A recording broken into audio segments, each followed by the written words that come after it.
En este ejercicio nos dan la función f definida por esta expresión, x por logaritmo neperiano de x al cuadrado, su dominio desde el 0 hasta el infinito, y nos dicen que calculemos, si existen, sus extremos relativos y absolutos, tanto las abscisas donde sostienen como los valores que se alcanzan. Bueno, sabemos que los extremos relativos, vamos a empezar con ellos en el apartado A, los tenemos que buscar en los puntos críticos de la función. Los puntos críticos son aquellos puntos donde se anula la primera derivada y por tanto puede haber un cambio de signo en la derivada. Para ello, pues lo primero que vamos a hacer es, a partir de la función, calcular la derivada. Observemos que tenemos un producto de dos funciones, x por logaritmo de x al cuadrado, así que la derivada, un producto, derivar el primero, 1, por la segunda sin derivar, logaritmo de x al cuadrado, más la primera sin derivar, x, por la derivada la segunda. La segunda es una función al cuadrado, así que su derivada será dos veces la función, 2 logaritmo neperiano de x, por la derivada del logaritmo neperiano de x, que es 1 partido x.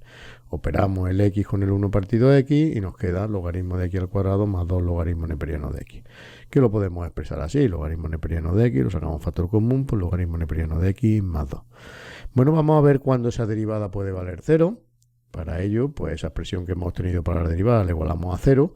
Tenemos un producto de dos factores que vale 0, así que alguno de ellos tiene que valer 0, pues o el primero vale 0, logaritmo de x vale 0, por lo cual x vale 1, elevado a 0 vale 1, o el segundo vale 0, logaritmo de x más 2 vale 0, o lo que es lo mismo, logaritmo de x igual a menos 2, y por la definición de logaritmo neperiano, pues x valdría elevado a menos 2. Observemos que tanto el 1 como el elevado a menos 2 son valores positivos, por lo cual están en el dominio de la función. Pues ya tenemos los dos puntos críticos de esa función. ¿Qué es lo que vamos a hacer ahora? Pues analizar el signo que toma la derivada en los siguientes intervalos. Pues desde el 0 hasta el primer valor que nos encontramos, el punto crítico, que es elevado a menos 2, luego desde elevado a menos 2 a 1, que es el siguiente punto crítico, y luego desde el 1 hasta el infinito. Sabemos que la derivada va a mantener el signo constante en cada uno de estos intervalos, ¿vale? Solo puede cambiar de signo pues, en los puntos críticos, que son los que hemos calculado anteriormente. Bueno, pues para ello lo único que hay que hacer es, si en todo cada uno de esos intervalos se mantiene constante el signo de la derivada, pues lo único que hay que hacer es coger un punto de cada uno de esos intervalos y analizar el signo de la derivada. Pues por ejemplo, entre 0 y elevado a menos 2, pues cogemos 0.1, nos vamos a la derivada, la tenemos aquí calculada, sustituimos las apariciones de x por su valor, y en verdad lo único que nos interesa es el signo, ¿vale? No nos interesa el valor exacto, nos interesa si es positivo o negativo para ver si es creciente o decreciente. Ese valor se puede ver rápidamente que es positivo y por tanto la función f es creciente en ese intervalo. Pasamos al elevado a menos 2, 1.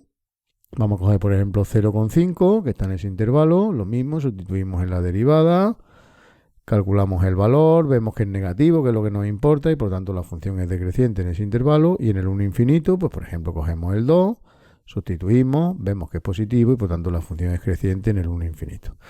Observamos que a la izquierda de elevado a menos 2 la función es creciente, a la derecha de elevado a menos 2 la función es decreciente, pues ahora concluiremos que ahí evidentemente va a haber un máximo relativo, y en el 1 observamos a la izquierda es decreciente, a la derecha es creciente, pues ahí vamos a ver que hay un mínimo relativo.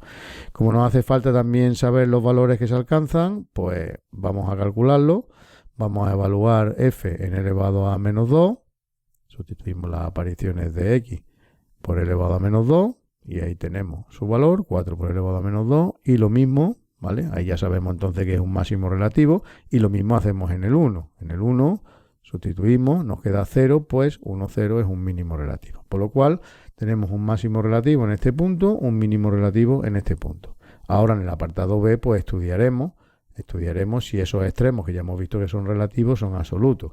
Ahí evidentemente ya entra en juego también, como el dominio de la función es desde 0 hasta infinito, pues tendremos que analizar qué pasa en el 0, qué pasa en el infinito, es decir, hacia dónde tiende la función en esos sitios, para ver si estos máximos y mínimos que son relativos pues se consolidan como absolutos o se confirman como absolutos. Bueno, pues vamos a estudiar el límite en el 0 de la función, evidentemente en el 0 por la derecha, porque es donde está el dominio de la función. La función es x por logaritmo neperiano de x al cuadrado, pues observemos que tiende a 0, ¿vale? Además crece más rápidamente, ese que tiende a 0 tiene más fuerza que el logaritmo de 0, que tiende a menos infinito, así que ese límite pues tiende a 0, y en el infinito pues tenemos también el polinomio, tenemos el logaritmo neperiano, ¿vale? Los dos tienden a infinito, pues tiende a infinito. Así que lo que tenemos al fin y al cabo es que la función va creciendo desde el 0 hasta el 4 por elevado a menos 2 en ese intervalo, ¿vale? Este era el valor que alcanzaba la función en elevado a menos 2, ¿vale? Va creciendo, luego va decreciendo desde el 4 elevado a menos 2, que era el valor que tenía, hasta el 0 en este intervalo, porque el 1 era un mínimo relativo, y luego va creciendo desde el 0 hasta el infinito, ¿vale? En el intervalo 1 infinito. Por lo cual vemos que por arriba no hay tope, porque va creciendo hasta el infinito en todo este intervalo, así que el máximo relativo que teníamos no se confirma como máximo absoluto, no hay máximo absoluto, mientras que el mínimo relativo que teníamos sí es mínimo absoluto, porque no baja la función más que en ese valor. Así que la función tiene un mínimo absoluto en el 1, 0, se ha confirmado que el mínimo relativo era un mínimo absoluto y sin embargo no tiene ningún máximo absoluto.